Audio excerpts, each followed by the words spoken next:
Hello, I'm Paul Beckwith. It seems like the Earth has been under siege lately from extreme weather events, mostly these superstorms.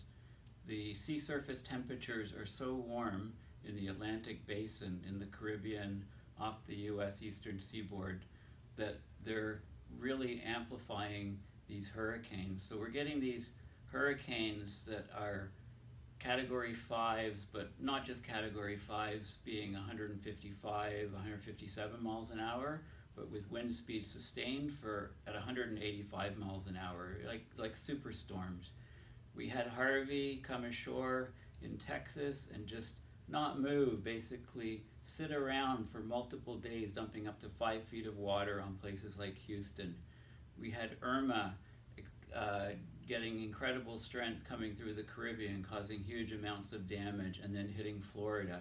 A lot of the time it was heading for the eastern seaboard of Florida, Miami, Fort Lauderdale, Palm Beach, those areas, one of the most heavily developed areas. But luckily it shifted to the west and came ashore in the Everglades. So Florida dodged a bullet essentially. Then we had Maria following in the path of Irma, going through and causing absolute devastation on multiple islands, including the Dominica with 74,000 people or so, almost complete devastation, and Puerto Rico, coming right up through Puerto Rico, an island of 3.5 million people plus, US citizens, and knocking out the power grid and destroying, damaging huge numbers of percentages of structures on the island.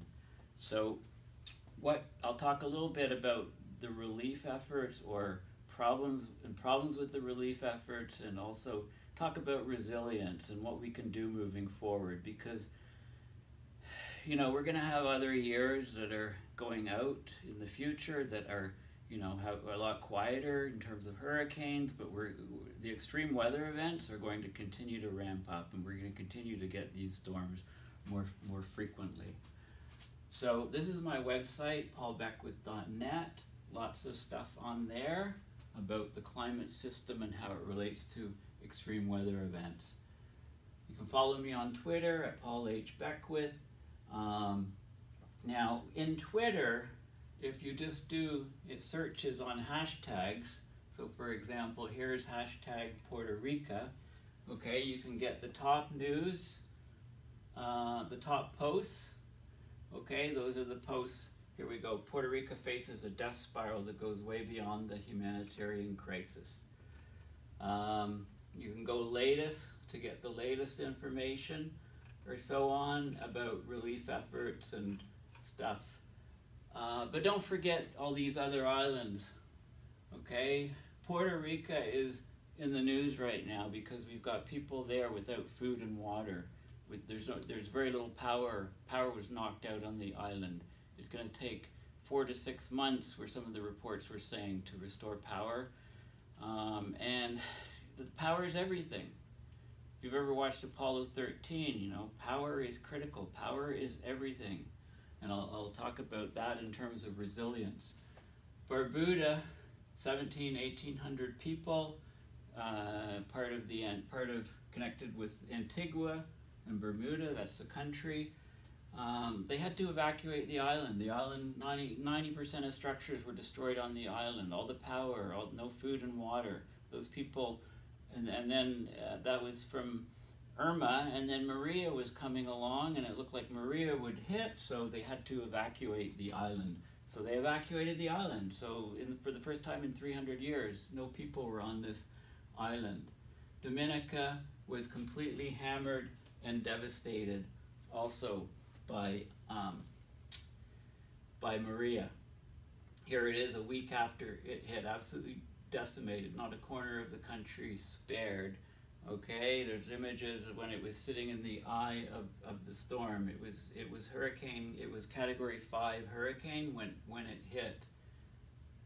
Okay, but we can't forget about the U.S. Virgin Islands, islands like St. Croix and other islands in the chain. Absolutely devastated by the storm. British Virgin Islands. same sort of thing. Okay, just same sort of thing. Horrible devastation. Of course, the Florida Keys was evacuated. You know, huge damage there. Rebuilding efforts underway. The Houston floods before then. You know, massive, up to 5 feet of rainfall, massive flooding, lots of people without any sort of insurance whatsoever. Okay, I've just been reading this book called The Cure for Catastrophe. I don't believe there is a cure, but catastrophe can be mitigated or reduced a lot. We're going to get these powerful superstorms, so what can we do to build a more resilient society to deal with some of these and not have such devastation? Well, as much as I disagree with the title that there's a cure, it's a great book. Robert Muir Wood is the author.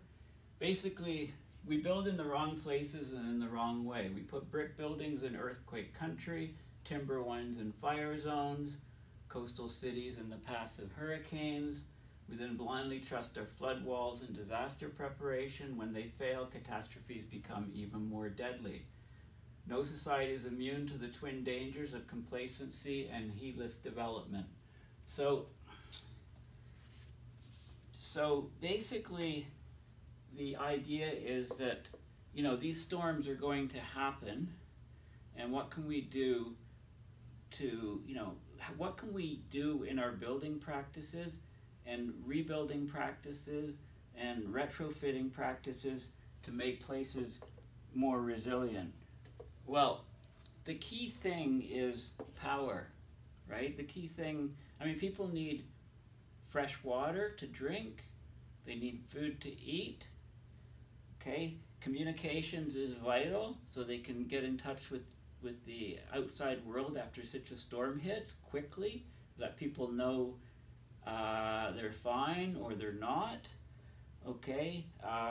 In places like Puerto Rico, we've had temperatures 90 degrees Fahrenheit. We've had a heat wave going on for the last 17 days. People don't have, there's no power. You can't run air conditioning. You can't provide any cooling. There's lots of people at the main airport, and they're just waving pieces of paper. They don't have food. They don't have water. They don't have, there's no air conditioning.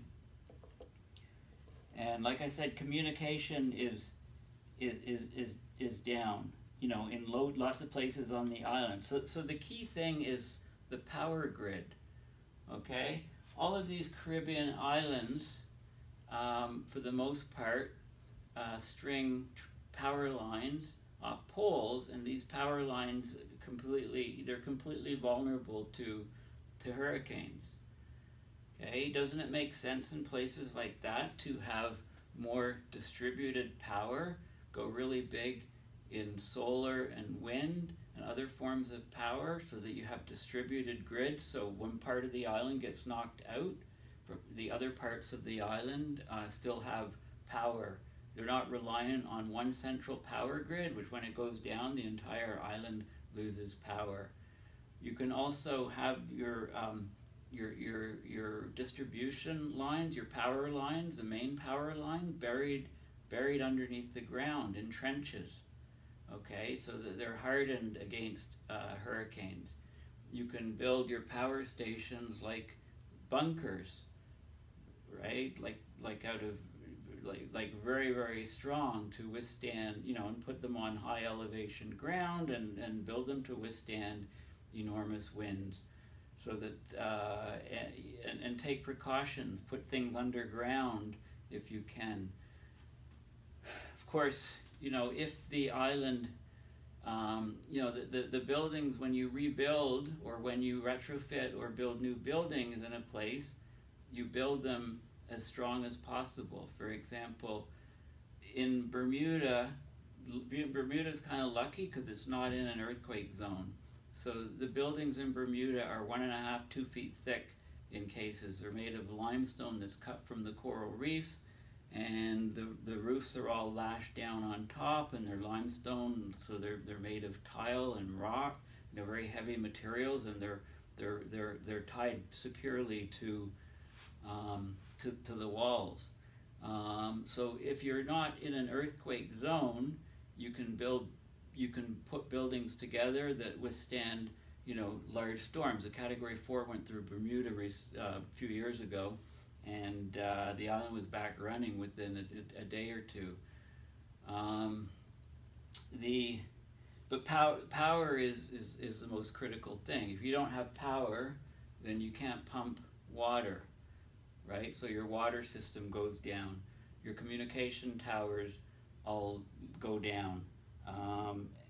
Your radar stations go down. So like everything goes down. I mean, power is key. So the idea of having a place with 3.5 million people having no power for 4 to 6 months, like what century are we living in, right? I mean, when stuff is built and done, it's done, it's always to save money, right? And then we get this event like this happening, and you end up overall paying way more money. I mean, who knows what the damage costs are going to be from, in the last month around the planet from these extreme weather events. So the key is, and also, the relief efforts. Like, we've got people, there's stories of people in high-rise buildings, retirement homes, with no food and water, and there's no power, of course, and no, they're just dropping, they're just dying. They don't even know when they've eaten last, some of these people. So, I mean, this storm, the trajectory of this storm was predicted, quite a bit in advance, that it was going to be, hitting certain regions. And, as soon as it went through some of these islands, that's when the relief efforts needed to start. The U.S. military, the U.S. Navy has a hospital ship, for example, that can go out. We have cruise ships. Cruise ships sail around, and they're massive. There can be 5,000 passengers plus. They have their own generators. They provide, they have their own catering services. They have huge amounts of food to cater to people for week trips and stuff. What's wrong with diverting some of those into the region of, when the storm strikes, then you just bring them over to the islands, and you have hospital equipment, you have very good medical facilities on these ships, etc. Like we have to. These storms are not going to go away. Okay, we've changed the chemistry of our atmosphere and oceans with our greenhouse gases, and these storms are we've heated the planet, we've heated the oceans, and we're gonna get these storms. Okay, so how are we going to deal with them? We need to. I've been saying for a long time that we need to declare a global climate change emergency. What would it take for this to happen?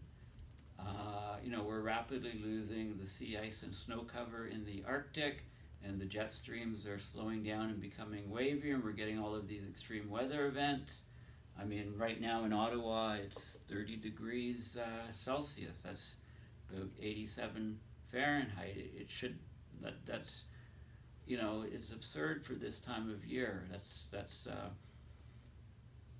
We're having a heat wave across North America right now, which is, the jet streams we're under a strong ridge, and from the jet streams, and we get these, super hot conditions, and the climate is changing, the weather patterns are changing, we're undergoing abrupt changes, and people are just not, we're not up to the task at the moment. We need to do things differently. So, have a look on Twitter, use the hashtags, look at what's happening on all these different islands. It's a very grim period right now for our planet. Thank you.